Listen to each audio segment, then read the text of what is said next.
crise de la pollution à Delhi. Le niveau de pollution à Delhi est très grave et une situation d'urgence prévaut, ce qui n'est pas bon pour la population. Ces types de niveaux de pollution ne sont pas normaux. L'air de Delhi est devenu irrespirable. La ville est brumeuse et pleine de fumée, mais il n'est pas assez froid pour être rejeté comme brouillard. Les médecins demandent aux gens, en particulier les enfants et les adultes, de ne pas s'aventurer. Les administrations scolaires suspendent les cours. Les parents accumulent des masques de pollution. Toute la région semble être entrée dans un film d'apocalypse hollywoodienne, où le monde peut se terminer à cause d'une catastrophe naturelle causée par notre négligence progressive des signes de la nature. La nature sévère actuelle de l'air vicié de Delhi est mauvaise pour les habitants de Delhi. Delhi doit éviter 3 erreurs tout en planifiant de résoudre la crise de la pollution.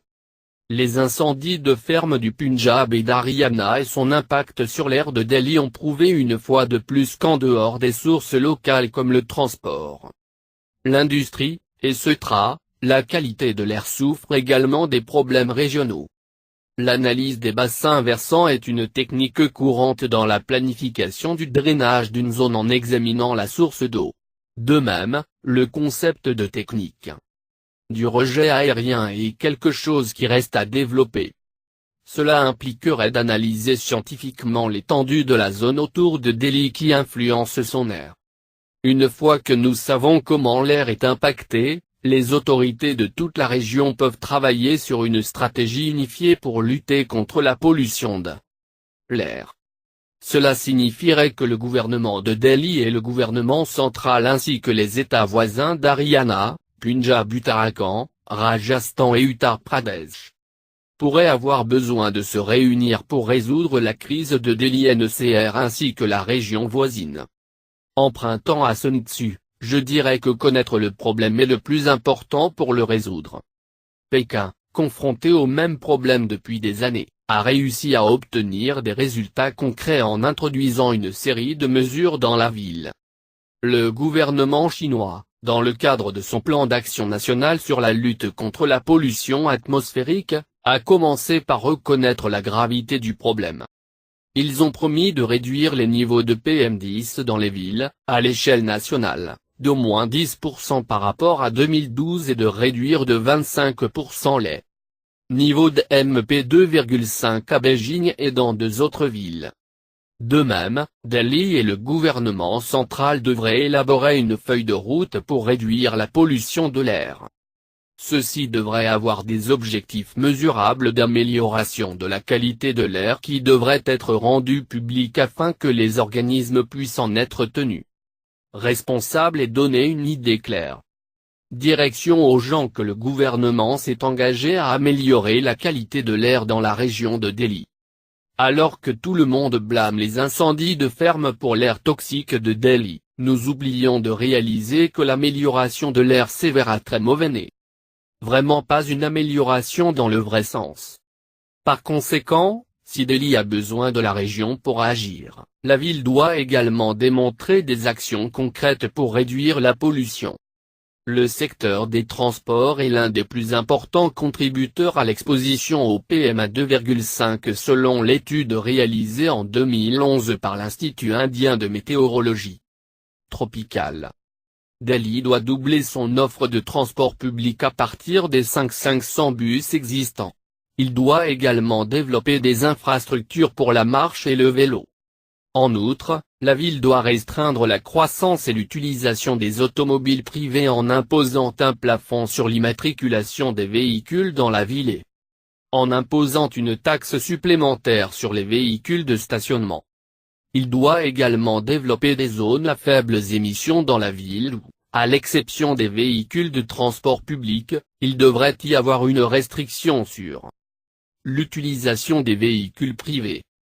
De même, les actions sur d'autres fronts tels que la combustion de déchets, les émissions industrielles, la poussière de construction, etc., sont également importantes et doivent être traitées de toute urgence.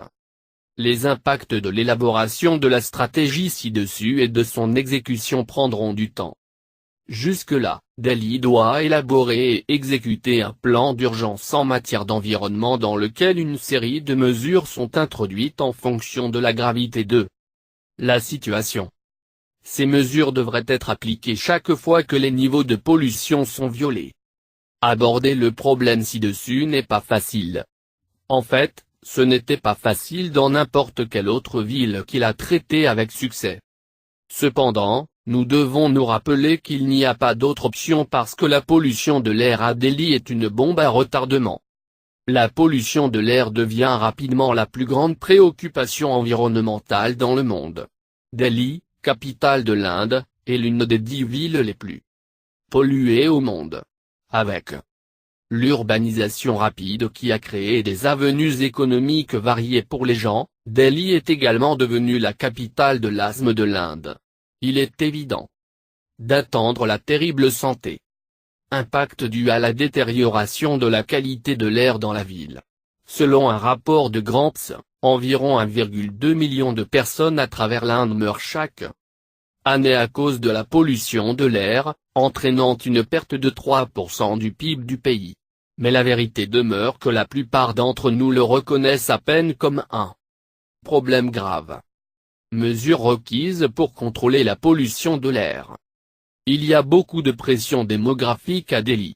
Il y a un besoin de politique urbaine à long terme, de politique de développement à long terme et d'éviter la concentration du développement. Une seule ville. Il est nécessaire d'éliminer les véhicules qui ont 15 ans et qui émettent plus de pollution parce que leur efficacité est faible. Cela doit être fait très fermement. Le système impair et même déployé est une très petite mesure. Son impact sur la qualité de l'air était très négligeable. Parallèlement à cela, il devrait y avoir une série de mesures avec une quantité égale de vigueur et d'engagement pour contrôler la pollution de l'air qui n'a jamais eu lieu. La gestion de la qualité de l'air est la tâche de nombreux ministères. Nous avons besoin d'une meilleure coordination, d'une plus grande mise en œuvre et d'une plus grande sensibilisation du public. Annoncer et dite très clairement la responsabilité au niveau individuel et collectif. Le trafic lourd qui utilise Delhi comme un couloir doit être évité. Les camions qui passent dans d'autres États traverseront Delhi. La Cour suprême a doublé l'amende. C'est-à-dire la compensation pour l'environnement. Mais les frais ne sont pas la solution car les gens sont capables de le payer. Mesures de sécurité requises. Les citoyens doivent faire très attention car la situation est très grave. Les gens doivent sortir de chez eux si c'est nécessaire. Faire de l'exercice à l'extérieur. Et les jeux doivent être évités car l'apport d'air et le métabolisme augmentent, ce qui signifie que plus de polluants pénètrent dans le corps. Les activités comme le brûlage des déchets devraient être minimales. Nous ne devrions pas consommer plus d'électricité que ce qui est requis. Restreindre à la combustion des craquelins. Le covoiturage permet de réduire le nombre de voitures sur les routes. Nous ne devrions pas jeter des déchets sur la route qui se transforment finalement en pollution.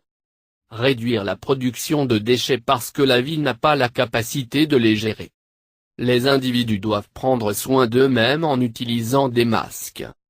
Prévenir la pollution de l'air n'est pas un travail de bienfaisance, mais il profite à la personne ou à la communauté. Ce genre d'attitude doit être inculqué au public. Et continuer à rappeler aux gens leurs responsabilités.